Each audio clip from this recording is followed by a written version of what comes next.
Hello everyone, আশা করি সকলেই ভালো আছেন। আজকের ভিডিওতে একটি ওয়েবসাইট বানিয়ে আপনাদেরকে দেখাবো। পূর্বে আমি একটি ওয়েবসাইট বানিয়েছি, আপনি দেখতে পাচ্ছেন এটি একটি ডামি ওয়েবসাইট। আপনাদেরকে সাথে নিয়ে আমি পুনরায় সেম ওয়েবসাইটটি আবার বানাবো। এটা হচ্ছে হোম পেজ। আমরা যদি অ্যাবাউট পেজে যাই তাহলে আমরা অ্যাবাউট পেজ দেখতে পারবো, যদিও এই ওয়েবসাইটটি হচ্ছে একজন ইয়োগা ইনস্ট্রাক্টরের জন্য। আপনি চাইলে যে কোনো ধরনের ওয়েবসাইট বানাতে পারেন আমার এই মেথডটাকে অবলম্বন করে। তাহলে আসুন শুরু করা যাক। এই ওয়েবসাইটটাকে বানানোর জন্য আমাদের দুইটি সার্ভিসের প্রয়োজন পড়বে। এক হচ্ছে ডোমেইন, দ্বিতীয় হচ্ছে হোস্টিং। ডোমেইন কি? ডোমেইন হচ্ছে একটি ওয়েবসাইটের নাম যা মানুষ মনে রাখবে এবং গুগল এসে সার্চ করে সেই ওয়েবসাইটটিকে ভিজিট করবে, কিংবা গুগলে সার্চ করে স্পেসিফিক সেই সার্ভিসের জন্য ওয়েবসাইটটাকে ভিজিট করবে। সেটা হচ্ছে ডোমেইন। এক কথায় যদি আমরা বলি, একটি নাম। দ্বিতীয়ত, সেই ওয়েবসাইটটিকে রাখার জন্য, ফাইলগুলো রাখার জন্য, টেক্সটগুলো রাখার জন্য যেই সার্ভারের প্রয়োজন পড়ে সেটা হচ্ছে হোস্টিং। তাহলে বোঝা যাচ্ছে আমাদের দুটি বিষয় লাগবে, এক হচ্ছে ডোমেন, দ্বিতীয় হচ্ছে হোস্টিং। যদিও এই দুইটা সার্ভিস আমাদেরকে বাই করতে হয় বিভিন্ন কোম্পানি থেকে, আমরা চাইলে এটা নিজে তৈরি করতে পারি না। তো বিশ্বের সবচেয়ে নামকরা কিছু কোম্পানি হচ্ছে, তার মধ্যে গোড্যাডি অন্যতম। ডোমেন এবং হোস্টিং উভয়ই এখান থেকে আপনি চাইলে কিনতে পারেন। আমি সবচেয়ে বেশি প্রেফার করি সেটা হচ্ছে হোস্টিঙ্গার, যার প্রাইস অনেক কম অন্যান্য আদার সার্ভিস হোল্ডার থেকে, এবং সার্ভার অনেক বেটার পাবেন এবং কম দামে ডোমেনগুলো কিনতে পারবেন। হোস্টিঙ্গার থেকে যদি ডোমেন কিংবা হোস্টিং আপনার প্রয়োজন পড়ে তাহলে আমার সাথে আপনি যোগাযোগ করতে পারেন। তাহলে আসুন ওয়েবসাইট ডিজাইনে মনোযোগ দেওয়া যাক। যেহেতু আমরা ওয়েবসাইটটি প্র্যাকটিস পারপাস বানাচ্ছি, সেজন্য আমরা কোনো ডোমেইন এবং হোস্টিং পারচেস করব না, কিন্তু আমরা ওয়েবসাইট বানাতে চাই। তাহলে কিভাবে বানাবো? তার জন্য আমাদেরকে হেল্প করবে প্যান্থিয়ন নামে একটি প্ল্যাটফর্ম। সে আমাদেরকে ডোমেইন এবং হোস্টিং উভয় প্রোভাইড করবে শুধুমাত্র প্র্যাকটিস করার জন্য। সেজন্য আপনারা দেখতে পাচ্ছেন pantheon.io ওয়েবসাইটে ভিজিট করেছি। আমার যেহেতু অলরেডি অ্যাকাউন্ট ক্রিয়েট করা আছে, সেজন্য আমি লগ ইনে ক্লিক করব। আপনারা স্টার্ট ফ্রি থেকে শুরু করতে পারেন। আমি গুগল দিয়ে লগ ইন করবো, তার জন্য কানেক্ট উইথ গুগল ক্লিক করলাম। কিছুটা সময় নেওয়ার পর সে আমাকে প্যান্থিয়ন ড্যাশবোর্ডে নিয়ে আসবে। এখন আমি আছি প্যান্থিয়নের ড্যাশবোর্ডে। এখান থেকে ক্রিয়েট নিউ সাইট এখানে ক্লিক করব। করার পর আমরা আমাদের ওয়েবসাইটটি বানাবো ওয়ার্ডপ্রেস সিএমএস ব্যবহার করে। আমরা ক্লিক করব। যেহেতু তাদের সার্ভারে আজকে কিছুটা কাজ চলতেছে, সেজন্য আমাকে 404 পেজ দেখাচ্ছে। আমি পেজটাকে একটু রিফ্রেশ দিব। বলছে ক্রিয়েট ইউর প্যান্থিয়ন সাইট। এখান থেকে আমি একটি ডোমেনের নাম দিব। আপনারা দেখতে পাচ্ছেন দেব ড্যাশ সাইট নেম, তার মানে আমি যে নামটি দিব তা pantheon.site.io পূর্বে আসবে অ্যাজ এ সাবডোমেনের মতো। আমি একটি নাম চয়েস করছি, ডিবি প্র্যাক। আপনারা ইচ্ছে মতো নাম ব্যবহার করতে পারেন। তারপর আপনি আপনার সার্ভারটি কোথায় হবে সেটা চয়েস করতে পারেন। আমি ইউএসএ রাখছি, কন্টিনিউ। বলছে এই নামটি অলরেডি ব্যবহার করা হয়েছে, আমি অন্য একটি নাম দিচ্ছি।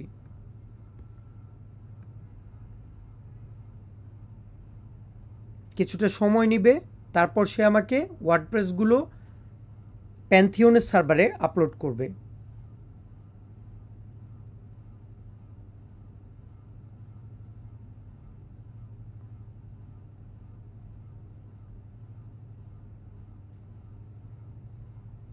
সে আমাকে দিচ্ছে visit your pantheon site dashboard. এই সাইটের জন্য তারা একটি ড্যাশবোর্ড ক্রিয়েট করে দিবে আমাকে। এই ড্যাশবোর্ডে আসার পর আমরা এখান থেকে ক্লিক করব সাইট অ্যাডমিন। তারপর আমাদের ওয়ার্ডপ্রেস ফাইলগুলো তাদের সিএমএসের মধ্যে ইনস্টল হবে। এখান থেকে ইংলিশ ল্যাঙ্গুয়েজ চয়েস করে কন্টিনিউতে ক্লিক করব। সে আমাকে বলছে একটি সাইটের টাইটেল দিতে, আমি দিচ্ছি। তারপর একটি ইউজার নেম দিব ওয়ার্ডপ্রেস সাইটের। আমি আমার মতো ইউজার নেম এবং পাসওয়ার্ড দিচ্ছি এবং একটি ইমেল অ্যাড্রেস দিচ্ছি। যদি আমার পাসওয়ার্ডটি আমি ভুলে যাই তাহলে এই ইমেল আমাকে হেল্প করবে। এখানে টিকমার্ক দিয়ে রাখবো যাতে করে গুগলের ক্রলার বা বট আমাদের ওয়েবসাইটটিকে ক্রল করতে না পারে। Install WordPress. আমাদের ওয়ার্ডপ্রেস ইনস্টল করা শেষ, আমরা এখন লগ ইন করব। আমি আমার ইউজার নেম এবং পাসওয়ার্ডটি ব্যবহার করছি লগ ইন করার জন্য। পাসওয়ার্ডটি কারেক্ট করে দিয়ে আমি লগ ইনে ক্লিক করব। আপনারা দেখতে পাচ্ছেন ওয়ার্ডপ্রেসের ড্যাশবোর্ড। একটি প্লাগ ইন ইনস্টল করব, ক্লাসিক এডিটর অ্যাক্টিভেট। তারপর আমার থিমটি আপলোড করব। আপনারা আপনার ইচ্ছে মতো যে কোনো থিম এখান থেকে ব্যবহার করতে পারেন। আমি একটি পেইড থিম ব্যবহার করব। Add new theme, upload theme. আমি আমার থিমটিকে দেখিয়ে দিচ্ছি। Install now. কিছুটা সময় নিচ্ছে থিমটি আপলোড হবার জন্য এবং এটাকে অ্যাক্টিভেট করে দিব। থিম আপলোড করার পর আমরা অবশ্যই চেক করব আমাদের থিমটি আপডেটেড কিনা। যেহেতু এটি একটি পেইড থিম, আমি এটার ইউজার নেম এবং পাসওয়ার্ডটি ইনসার্ট করছি। থিম অপশনে আসব, ইউজার নেম এবং এপিআই কি দিয়ে নিচ্ছি। আমি আমার ইউজার নেমটি দিচ্ছি, এপিআই কি দিচ্ছি, তারপর সেভ অ্যান্ড চেঞ্জেসে ক্লিক করব। করার পর এটি ভ্যালিডেটেড হয়ে যাবে। আমার থিমটিকে আমি আপডেট আছে কি না সেটি চেক করব। দেখতে পাচ্ছি আমার থিমটি আপডেট নেই, এটাকে আপডেট করব।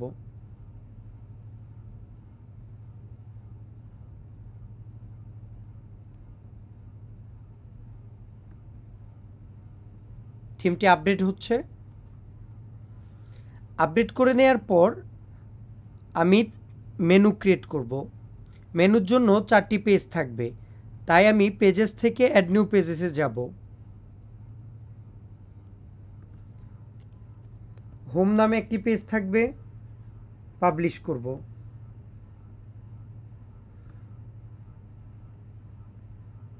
অ্যাবাউট পেজ থাকবে, পাবলিশ করব।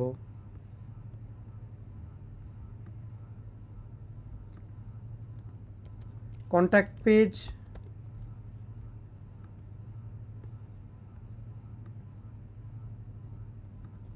Services page.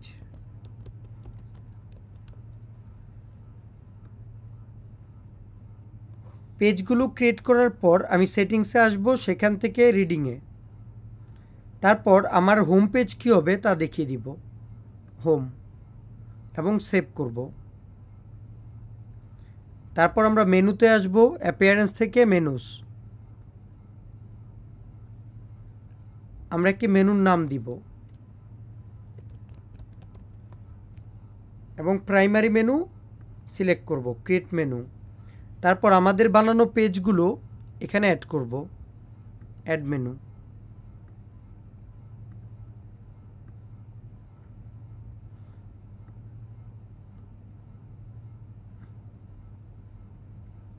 সেভ করব। আমরা আমাদের ওয়েবসাইটটিকে ভিজিট করি।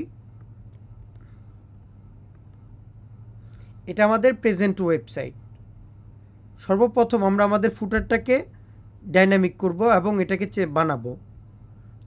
আমি অলরেডি বানিয়ে রেখেছি, আমি শুধু জাস্ট আপলোড করে আপনাদের দেখাচ্ছি। আপনারা চাইলে ইচ্ছে মতন এখান থেকে বানাতে পারেন। এটা হচ্ছে ডিবির থিম বিল্ডার। এখান থেকে আপনি গ্লোবাল হেডার এবং ফুটার, পাশাপাশি আপনি চাইলে বডিটাও বানাতে পারেন। প্রথমেই আমি আমার ফুটারটিকে সেট করব। যেহেতু আমি অলরেডি ফুটারটি বানিয়ে রেখেছি, তার জন্য আমি ডিবি লাইব্রেরিতে যাব এবং সেখানে আমার ফুটারটিকে আপলোড করব। ইম্পোর্ট, আমার ফুটারটিকে সিলেক্ট করে দেখিয়ে দিই। Footer layout, import DB builder layout.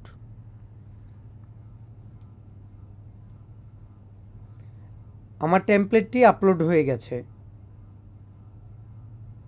দেখতে পাচ্ছেন। তারপর আমি থিম বিল্ডারে আসব, সেখান থেকে আমি আমার ফুটারটিকে দেখিয়ে দিব। অ্যাড গ্লোবাল ফুটারে ক্লিক করব, বিল্ড গ্লোবাল ফুটার ক্লিক করব। যেহেতু আমার ফুটারটি একটি সেকশন, সেজন্য আমি একটি সেকশন আকারে এটিকে অ্যাড করব। ফুটার লেআউট, ইউজ দিস সেকশন। আপনি দেখতে পাচ্ছেন আমার ফুটারটি অ্যাড হয়ে গেছে এবং উপরের যে স্পেসটি আছে সেটাকে আমি কেটে দিব। দেওয়ার পর সেটাকে সেভ করব। কেটে দিব, তারপর সেভ চেঞ্জেস দিব। আমরা দেখি আমাদের ওয়েবসাইটে ফুটারটি চেঞ্জ হয়েছে কিনা। দেখতে পাচ্ছেন আমাদের ফুটারটি পারফেক্টলি চলে আসছে। এরপর আমরা আমাদের হোম পেজটাকে ডিজাইন করব। করার জন্য আমরা পেজেসে আসব, অল পেজ থেকে হোম পেজটিকে সিলেক্ট করব, এডিটে যাব। যেহেতু আমরা একটা হুবহু সেম ওয়েবসাইটটি বানাবো, তার জন্য use DB builder,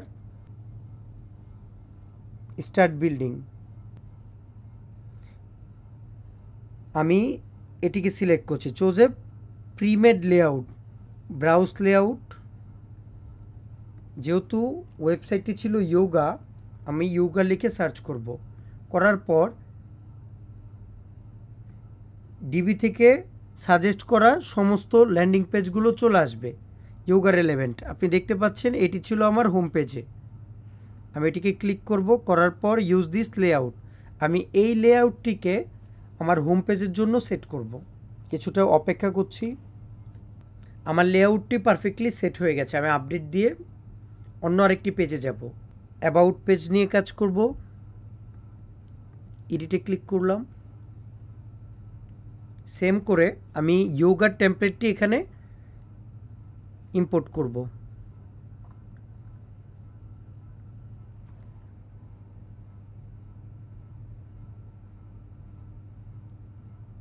choose a premade template, yoga লিখব।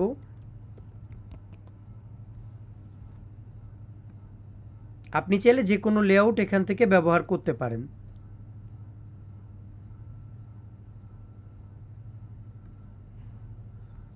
ইয়োগা স্টুডিও অ্যাবাউট পেজ, আমি এটাকে সিলেক্ট করব, ইউজ দিস লেআউট।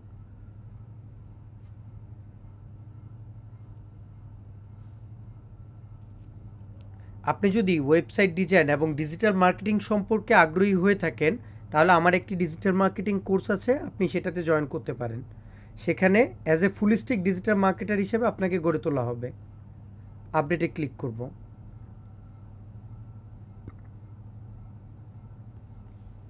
কন্ট্যাক্ট পেজে যাব।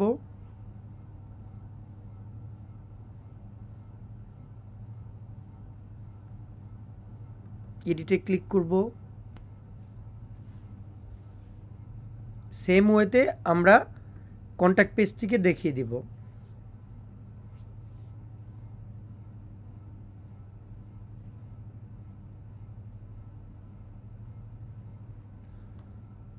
ব্রাউজ লেআউট,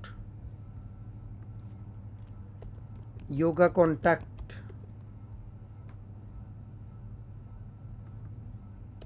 ইয়োগা লিখি।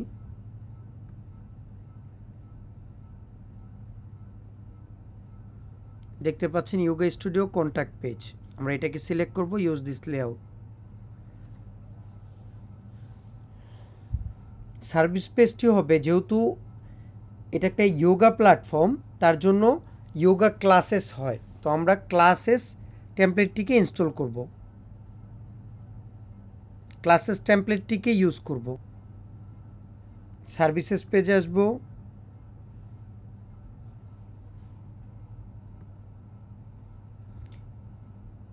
ডিবিতে আপনাকে অটোমেটিক্যালি তাদের কোম্পানি থেকে শত শত টেমপ্লেট আপনাকে বানিয়ে রেখেছে। যদি আপনি ডিবি থিমটিকে ইউজ করেন, তাহলে সবগুলো টেমপ্লেট আপনি ফ্রিতেই পেয়ে যাচ্ছেন।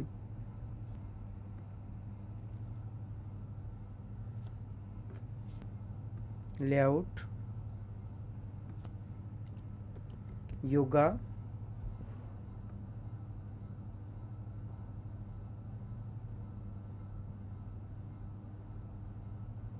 ক্লাসেস পেজ, এই পেজটিকে আমরা ইউজ করব। দিস লেআউট,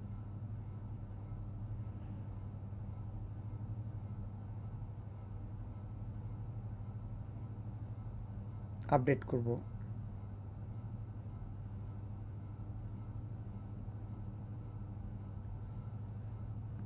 আমরা যদি এখন আমাদের প্রেজেন্ট ওয়েবসাইটটাকে ভিজিট করি, আমরা দেখতে পাবো ফুল ওয়েবসাইটটি রেডি হয়ে গেছে। অ্যাবাউট পেজে যাই, কন্ট্যাক্ট পেজে আসি,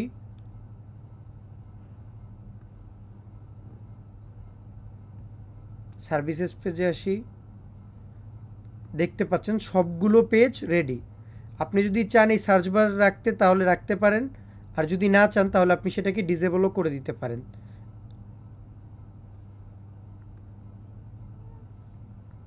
ডিসেবল করতে হলে কাস্টমাইজ অপশনে আসব, অ্যাপিয়ারেন্স থেকে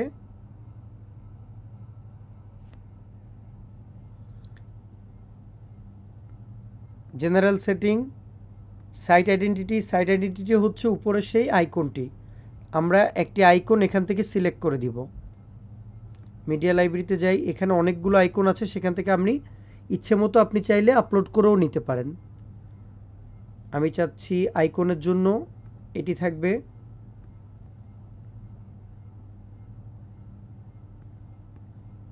আইকনটি আপডেট হয়ে গেছে। ব্যাক করব, পাবলিশ করব, হেডারের নেভিগেশনে আসব, হেডার ফরম্যাটে আসব। এখান থেকে চাইলে আপনি এটাকে স্ক্রলেবল করতে পারেন।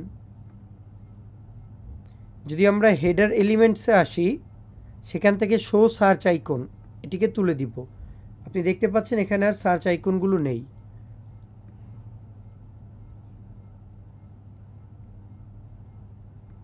আমি রিফ্রেশ দিই। আপনি চাইলে এই লোগোটিকেও পরিবর্তন করতে পারেন। পরিবর্তন করার জন্য আমরা ব্যাকে আসব, সেটিং ডিবিতে আসব, ডিবি অপশন থিম অপশন আসব।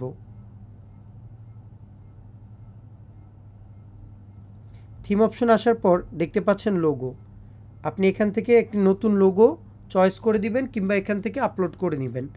আমি আপাতত এটিকে আমার লোগো হিসাবে দিচ্ছি, সেট এজ লোগো। নিচে আসব কিংবা সেভ চেঞ্জেসে দিব। আমি যদি আমার ওয়েবসাইটটিকে ভিজিট করি, দেখতে পাচ্ছেন সর্বপ্রথম যে ওয়েবসাইটটি আপনাদের দেখিয়েছিলাম সেম ওয়েবসাইটটি আমার এইখানে তৈরি হয়ে গেছে। সো আপনারা যারা ওয়েবসাইট ডিজাইন এবং ডিজিটাল মার্কেটিং শিখতে চান তাহলে আমার সাথে যোগাযোগ করতে পারেন, এবং সম্পূর্ণ ভিডিওটি দেখার জন্য অসংখ্য ধন্যবাদ।